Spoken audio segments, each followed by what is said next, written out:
This video is brought to you by Raycon True Wireless Earbuds. Stick around to hear more about them and also a special offer they're making available through my channel. Spiele! That's German for gamers. Why am I speaking German, you ask? Well, it was a big week for me when German publication Mein MMO put out a Halo Infinite article with my face on it.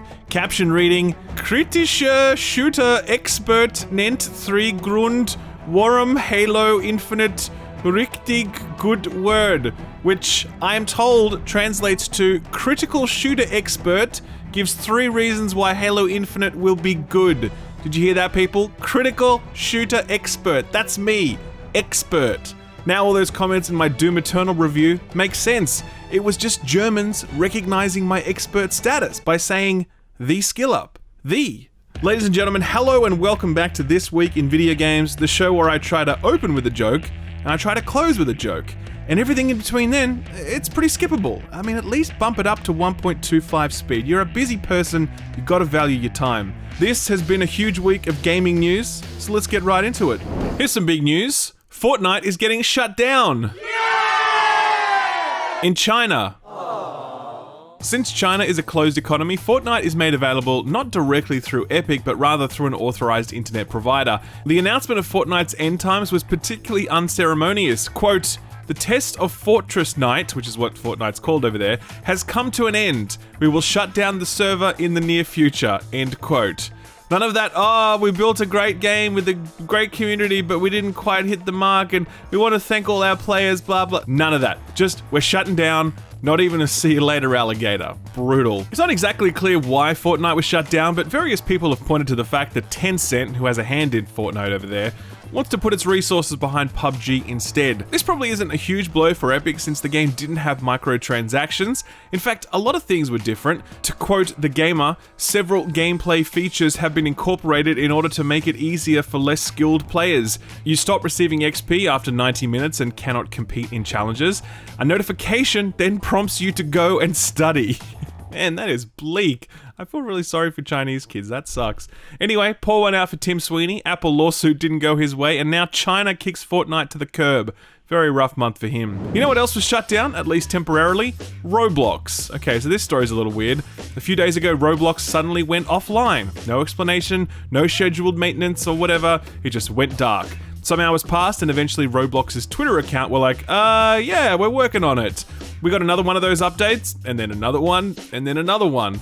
All told, Roblox was down for nearly 3 days, which is unheard of for a tech platform as big as Roblox. This is a publicly traded company, mind you, with a larger market cap than Electronic Arts. For real, look it up. Roblox have been silent on the root cause of the downage, but they did go to length to clarify that it was not an external hack. That means that some intern pushed the wrong button, and all over the world, parents' credit cards could be heard heaving a mighty sigh of relief. Finally, a moment to rest. Roblox is back online now. If you have kids, you already know this, and if you don't have kids, you don't care about this. Like I said, you should be watching this at 1.25 speed. So we've done Fortnite, we've done Roblox. What else is the worst? Oh yeah, Facebook. This week, Boston Dynamics' greatest creation, which they nicknamed the Zuck, did his very best human impression as he tried to sell us on not only a future vision for his company, but also a future vision of humanity, not unlike that depicted in WALL-E, where we all get really fat and roll around on mobility scooters. That's right, ladies and gentlemen, the Metaverse cometh. If you don't know what that is, picture the VR-enabled wonderland of Ready Player One with the risk-free, kind of sordid escapism of Westworld Season 1, cross with the enslavement of humanity in The Matrix, and throw in some rampant late-stage capitalism a la Cyberpunk, and you're there. It's like Second Life 2.0, only now all the tech giants on the planet want to make it a thing, so we're ultimately powerless to stop them. Zuckernerd has put the full weight of his empire behind this initiative, going so far as to rename the Facebook parent company Meta. Hard to plant a flag more deliberately than that. Still, it was hard not to laugh at the image of the metaverse presented by Zuck here. As gamers, we're all immediately aware of these features as they exist in other games and other platforms. The avatar-enabled connectedness of VR chat, the mass social events of Fortnite, the player-created worlds and transferable item economies of Roblox. The metaverse is probably going to be a thing one day, but when it is, it's going to be a hell of a lot different from this quaint vision of it here. 2 pieces of good news did emerge from this creepy sideshow. Number 1, Grand Theft Auto San Andreas, the definitive edition, version was coming to VR, courtesy of Oculus Quest 2. That would be a poison chalice were it not for the second piece of news, which is that Facebook will begin removing the requirement of a Facebook account in order to use the Oculus Quest 2. According to various Reddit threads, you can begin contacting support right now to request this, but I'm sure we can expect an automated process for it soon. This addresses the critical hang-up that people had with what is otherwise an exceptional piece of kit. Think about that. Facebook's brand is so tainted that they have to both rename their company and remove the Facebook requirement from Oculus in order to give the Metaverse a chance to succeed. By the way, did you guys see that he had a bottle of meat sauce on his shelf behind him? Man, Boston Dynamics need to check this dude's wiring because something is not right. Alright, so we talked about the big industry stuff, the stuff that we should know. Let's talk about the fun stuff that we want to know, like this. id Software are probably making a new Quake game right now. Okay, bold claim, let's back it up a little. This week, id put out a number of job postings recruiting for what they're calling a long-running, iconic action first-person shooter. Now look, this could be another Doom game, but it probably isn't another Doom game. You get the feeling that Aeterna was the last thing that id had to say on that matter for a while, and then there was the recent Quake remaster, which really felt like they were testing the waters. Common sense acid test though, it makes sense that they would try to do for Quake what they did for Doom. Reimagine it and bring it into the 21st century as only they could. I really hope they're going in this direction, but I don't expect we'll learn one way or the other for a few more years yet. Here's some good news. Amy Hennig, legendary co-creator of both the Uncharted and the Legacy of Kain Soul Reaver franchises, is currently working on a Marvel game. The project is with the game studio that Hennig leads, Skydance New Media, and it's billed as a, quote, narrative-driven blockbuster action-adventure game featuring a completely original story and take on the Marvel Universe, end quote. Before this, Hennig was leading the creation of Project Ragtag, or 1313, a Star Wars bounty hunter game that looked totally awesome, but EA pulled the plug on that one because EA fucking sucks. Amy Hennig is an absolute goat, and I mean that in the complimentary acronym sense of the word. Her unique talents couldn't be more perfectly suited to a Marvel project, and I can't wait to see what she and her team whip up. Small tidbit here, looks like Warner Brothers are working on a Smash-style fighting game of their own. VentureBeat's Jeff Grubb first reported the news, saying the game was in development, that it had a fairly shoestring budget, and that it might be going free to play. Soon after that, Pro Smash player Hungrybox tweeted out an image of the game's character selection screen, which could have been faked, but was soon proven to be real by the fact that Warner Brothers pulled the image down with a copyright claim, and you don't get to do that for stuff that isn't yours. I can't show you the screenshot or I'll get my own copy strike, but it did depict characters from far and wide. Batman, Superman, Rick and Morty, Tom and Jerry, Bugs Bunny, and Gandalf. Can you imagine beating the shit out of Morty as Gandalf? Sign me up, baby. No word on release for this one yet, as it still hasn't been formally announced, but it's likely to be sometime next year. Speaking of free-to-play, Ubisoft have confirmed this week that their upcoming Assassin's Creed Infinity, you know, the Assassin's Creed game that literally never ends, it's not going to be free-to-play. I don't think anyone expected it would be, but Ubisoft CEO Yves Guillemot clarified it in a statement during the recent Ubisoft earnings call. He would go on to provide some information on the title, saying, quote, "It's going to be a huge game, but with lots of elements that already exist in the games that we've published in the past," end quote. Yes, that is absolutely a Ubisoft game right there. They're just owning it at this point. Love it. This is probably a good segue to talk about the fact that Ubisoft has a long history of enabling and protecting abusers, and despite their public declarations have done very little to improve the situation over the past few years. This week, a group of Ubisoft employees organized under the banner of A Better Ubisoft excoriated the publisher for a lack of meaningful change made in response to the well-documented history of toxic management and sexual harassment rife at every level of Ubisoft. The group issued a statement, quote, "While we welcome your responses and this initial step in our dialogue, our key demands have not been met. Only when you listen to the victims and fully address our concerns will we finally build a better Ubisoft," end quote. A Better Ubisoft also pointed to the recent efforts of Activision Blizzard, who this week offered a substantial update on their efforts to change their workplace culture in response to the lawsuit brought by the state of California. Activision Blizzard CEO Bobby Kotick himself put out the update, announcing that the company would begin applying a zero-tolerance approach to proven cases of abuse, that it would aim to increase the percentage of women and non-binary people working at the company by 50%, that they would invest $250 million in diversifying talent initiatives, and a further $250 million targeted at making gaming and technology more accessible to underrepresented communities.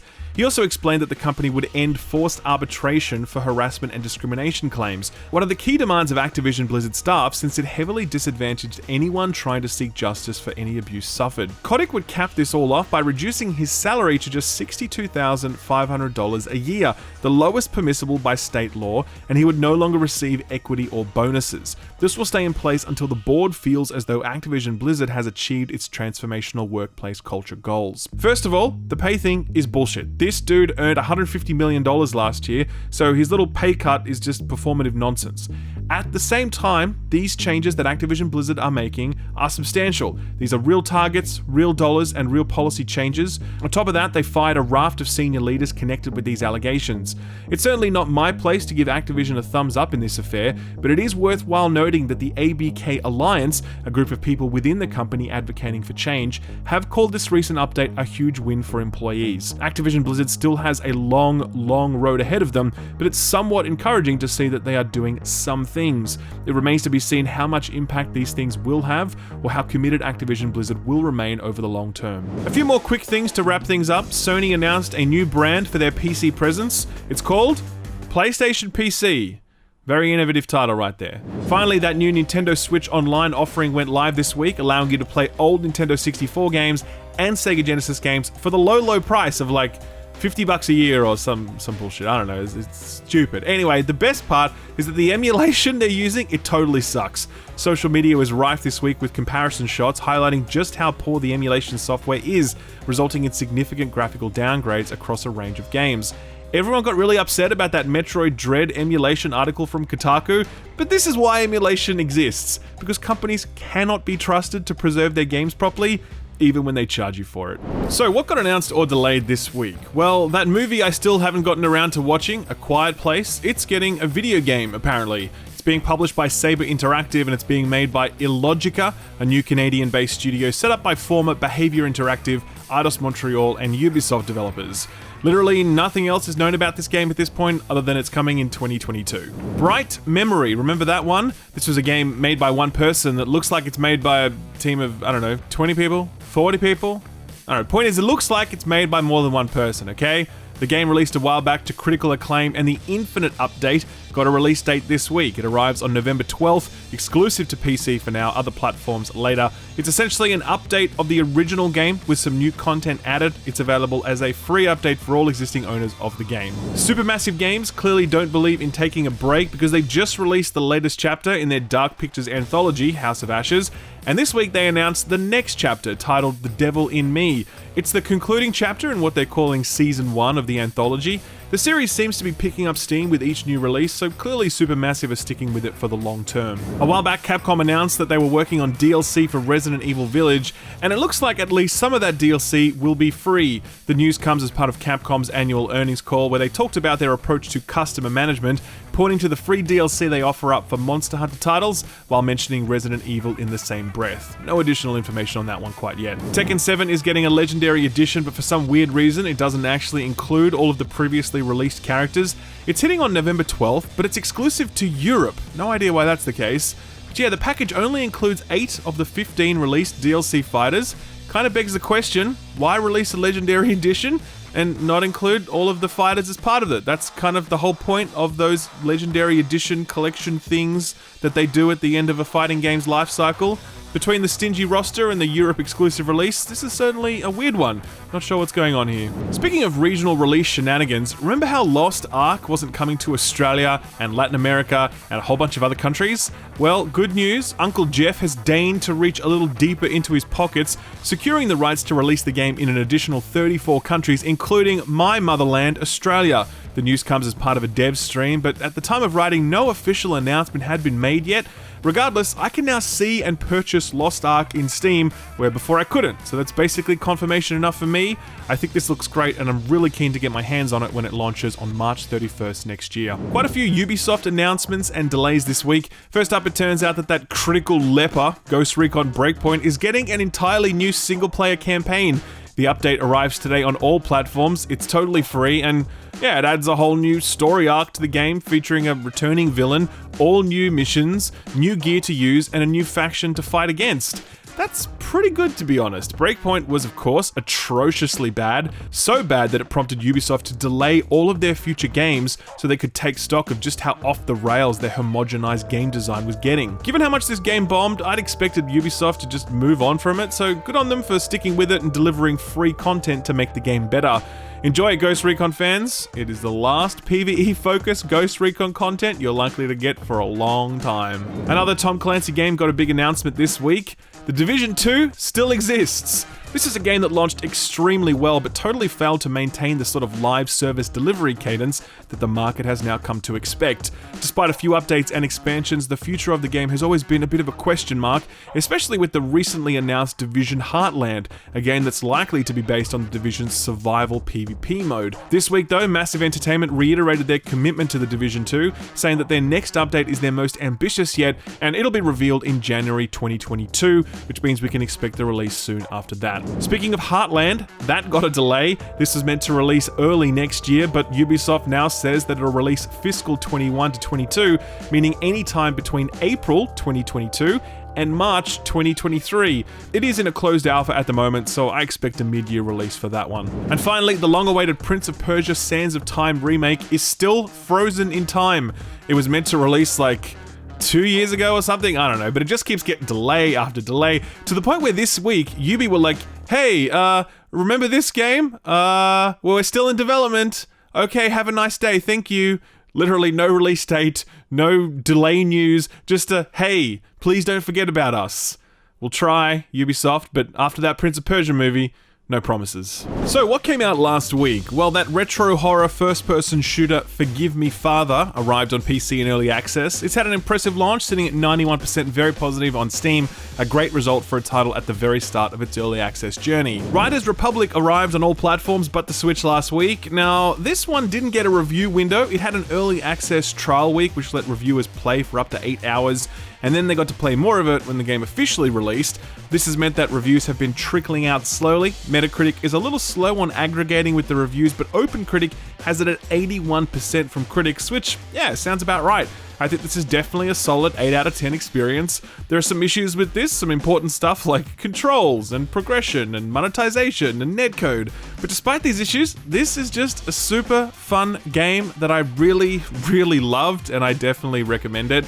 I reviewed it, so if you'd like to check that out, click the link in the description below. You might be forgiven for not knowing that Yoko Taro, creator of the Nier franchise, released a game this week. It's called Voice of Cards: The Dragon Roars, and it's a JRPG where everything, including the environments, is represented by cards. This one is getting pretty middling reviews, sitting at around 73 on OpenCritic, with most reviews pointing to a game that's just fine, nothing offensively bad about it, just nothing really great that makes it stand out. This does line up with my impressions. I played it for a few hours and unfortunately it just didn't really click with me. Finally, Mario Party Superstars launched, and it's definitely another Mario Party game. It's sitting at around 80 on Metacritic, highlighting the enduring appeal of the formula, but reviewers all point out that this is essentially just retrodden territory. Press Start Australia scored it a 75, saying, quote, Mario Party Superstars is a fun, nostalgic ride and will provide hours of fun among groups of friends. However, it's hard not to look at what else could have been added when there's such a rich pool of content to pull from. And most other games have launched with more on offer, end quote.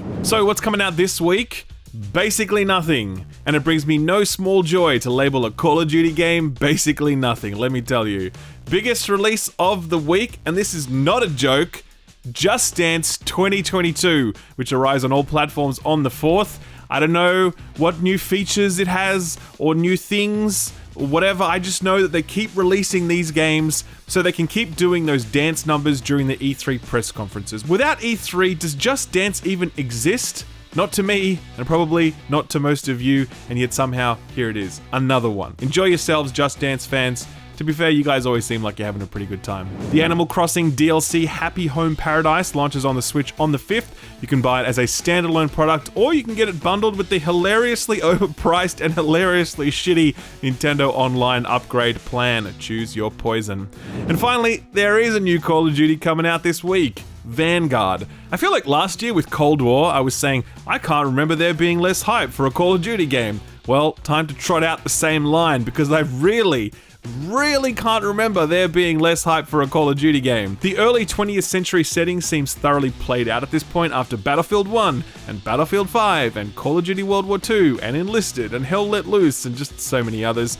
The hype for Vanguard wasn't helped by a disastrous beta full of bugs and cheaters and baffling design choices. COD Warzone and COD Mobile continue to do really well, but the premium Call of Duty offering is starting to feel like a legacy franchise. I suspect we'll see Activision make some big changes to how they handle these releases after Vanguard hits all platforms but the Switch on the 5th. Put this on your radar.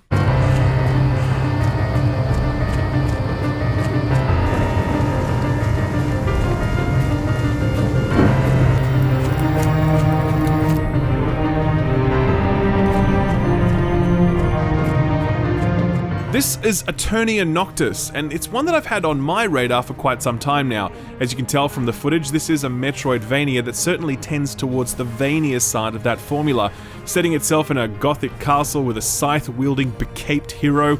Visually, the game is looking stunning, with a huge range of meticulously detailed environments, all bathed in atmospheric lighting. Combat and general movement animations all look so smooth. The developers claim that there's over 100 enemies to fight and 20 bosses to square off against. Those are some big numbers, so I'm going to be interested to see how many of those are unique versus slightly tweaked reskins. Regardless, there's just something about this one that really piques my interest. I'm always a sucker for a good Metroidvania, and this one looks like it's shooting the moon. So I'm keen to see if the developers can pull it off. This is arriving on all platforms on December 15th. I'll leave a link to the Steam page below. Sort of free stuff time, and it's a gigantic week, which to be honest is unsurprising since it's the first week of the month and they're always huge. It's like Christmas, but it comes once a month. Take that, Pierce Brosnan. Epic kicks us off. Right now you can still grab Dark, but on the 5th of November that will tick over to Avon Colony. I hadn't heard about this one before, but it was released back in 2017, and it's sitting at 75% mostly positive on Steam. It's a sci-fi city builder with some light tower defense stuff thrown in. Last month, Twitch Prime served up a seriously impressive suite of free games, and Uncle Jeff is going 2 for 2 this month. If you are a Twitch Prime member, or you have an Amazon Prime membership, because those are the same things by the way, then this month you can get your hands on Dragon Age Inquisition, the Ultimate Edition of Control, Rise of the Tomb Raider, and a whole bunch of other smaller games that are far less impressive than those headline offerings. Editor's note: what Skill Up failed to mention was that you can also get Guild Wars 2 Heroic Edition for free with Twitch Prime this month. The base game is of course free to play, but the Heroic Edition will give you full access to all of the functionality otherwise restricted on a free-to-play account, as well as a bunch of other goodies. If you log in now, you'll also get to take part in PC Gamer's top-rated in-game Halloween event. So do yourself a favor and give this game a shot. Guys, I'd like to announce that I'm now hiring for a new editor. Requirements include basic editing skills, being punctual, and not bombing into my videos to shill their MMO of choice. Job pays 10,000 Destiny Silver per month, no benefits. I covered Game Pass's impressive refresh last week. Big shout out to Age of Empires 4, The Forgotten City, and Everspace 2 there. One new addition I want to point out is Project Wingman, which arrives on Xbox consoles. It's very similar to Ace Combat, and since we don't get too many of those games, this is great to help fill out a pretty underserviced category. This is also the month that Forza Horizon 5 arrives on Game Pass. I am reviewing that one at the moment, and I will have a review up on the embargo. Can't share that embargo date yet, but it's soon-ish, so maybe hit the subscribe button and ding the notification bell so you'll know when that video is live. On top of Game Pass, we've got the monthly Games with Gold lineup. It's kind of par for course for Games with Gold at this point, maybe a little above average owing to Moving Out, which is excellent. If you haven't checked this one out yet, I definitely recommend doing so. It turns one of the worst activities humans can do, moving house, into something fun. I hadn't ever heard of Kingdom 2 Crowns or Rocket Knights, but those apparently definitely exist, I guess. Meanwhile, Lego Batman games, Lego games in general, they're always a good time, so you can't complain too much there. Sony Ponies, great week for you. Uncle Jim digging deep right here. PS Plus lineup first. On PS4, you'll be getting Kingdoms of Amalur Re-Reckoning, the remaster of the classic but ill-fated third-person action RPG. For both PS4 and PS5, you'll get First Class Trouble. From the looks of it, it's basically Among Us set in what looks like Bioshock's Rapture before all the, dying. I don't know to what degree this mixes up the formula, but it's sitting at 79% mostly positive on Steam, where it's been in early access for some time. Finally, PS4 and PS5 owners get EA's Dodgeball-inspired Knockout City, which feels like it's been given away for free 8 different times. from Twitch Prime to a free trial to a permanent free-to-try mode to a free up to a certain level mode, and now this. EA really wants you to put this game in at least one of your game libraries, so if you haven't yet, now's your chance. That wasn't all from PlayStation though. A surprising bumper crop of PSVR titles hit PS Plus for the month as well. You can get your hands on The Persistence, The Walking Dead, Saints and Sinners, and the much-loved Until You Fall. I'm not sure why Sony are feeling so generous in the VR front on this month, but I'm certainly not complaining. By the by, those games are available until January, so you've got a bit of time to grab them. The very last thing I want to point out in this section isn't free stuff, or even sort of free stuff, but it's certainly cheap stuff. Steam is having one of their Halloween sales at the moment. It's one of the biggest sales they have each year, and it's the perfect opportunity to purchase a whole bunch of games that you'll never play, because your backlog is already so large that you're going to have to bequeath it to your children. And 20 years from now, when you're long gone, they'll boot up that copy of Subnautica Below Zero, and they'll be like, "This one's for you, Dad." And then they'll stop playing after like 10 minutes and go hang out with your AI recreation that they bought in the Metaverse for 99 Zuckerbucks. Is that too dark? That's pretty dark, actually. That's really dark. For our feel-good story for the week, I think we should end the episode where we began. Germany. For who better to comment on this story than a critical shooter expert such as myself? This week, after nearly 24 years on the banned media list, Goldeneye for the Nintendo 64 was officially unbanned in Germany. Yes, Razor Stein, it is a great day. To this point, the classic shooter had been on the list of media harmful to young persons, most likely due to the fact that no minor should be forced to play any game that runs at 6 FPS on a screen quarter, roughly the size of a postage stamp. The ban was, of course, ridiculous. There was only one thing about Goldeneye that should have been banned, and that's odd job during deathmatch. Real ones know what I'm talking about there. This news has fueled speculation that the game is about to be re-released, since this unbanning was specifically requested by a person or entity. Had that not happened, the game would have been automatically unbanned after a 25-year period, because that's just the way it works over there. You've heard of the German Autobahn. This is the German Auto-Unbahn. I feel like this section is slowly sliding into the dad joke of the week, and I don't know how I feel about that. I don't know at all, actually. Ladies and gentlemen, that was the week in video games. This year is working towards a dramatic crescendo as some of the biggest games of the year hit over the next month. Call of Duty Vanguard, Forza, Battlefield 2042, Halo Infinite, and Final Fantasy XIV Endwalker. My God in heaven, give me the time to play that. I'm going to be covering all of those in some way, shape, or form, except probably Endwalker. I play that one just for fun. If you'd like to make sure you know when all the reviews and previews and awful dad jokes go live, then you can hit the subscribe button. And if you really want to double down on that, you can even ring the notification bell so you'll get those hot takes when they're fresh out of the oven. Thank you for watching, everyone, and thank you to this week's sponsor, Raycon. Guys, the holidays are fast approaching and it's time to start thinking about presents, either for yourself or for other people. Now you know your nan is going to buy you one of those Axe body spray packs. Nothing could stop that, it's inevitable. But maybe there's hope for the rest of the family. Maybe your brother's like, "Oi bro, what do you want for Christmas?" And you're like, "Hey, I'd really like some wireless earbuds." And he's like, "Nah bro, they're too expensive. Come on man, something more affordable." And you can be like, "Have you heard about Raycons?" Raycon wireless earbuds let you experience wireless audio wherever you go without having to fork out the price tag you typically have to pay for that experience. Raycons are literally half the price of the other earbuds you've heard about, but the quality is just as good or better and the battery life goes the distance as well. Raycon's newest model, the Everyday Earbuds, are their best ones yet, with 32 hours of battery life, 8 hours of playtime, a built-in microphone for phone calls, seamless Bluetooth pairing, more bass, and a range of custom gel tips for both comfort and to ensure a nice noise-isolating fit. While you may put Raycons down on your own Christmas list, they also make a pretty good gift as well. Imagine handing your nan a pair of Raycons. She'd be like, "Are these chocolates?" And you'd be like, "No, Nan, I'll explain later." Best of all, Raycons come with a free 45-day return policy, so you don't have to take my word for it. You can try them yourself, and if you aren't happy, you get your money back. Easy. To get 15% off your order, click the link in the description below or visit buyraycon.com/skillup. Thanks Raycon for sponsoring the video, and thank you for watching it.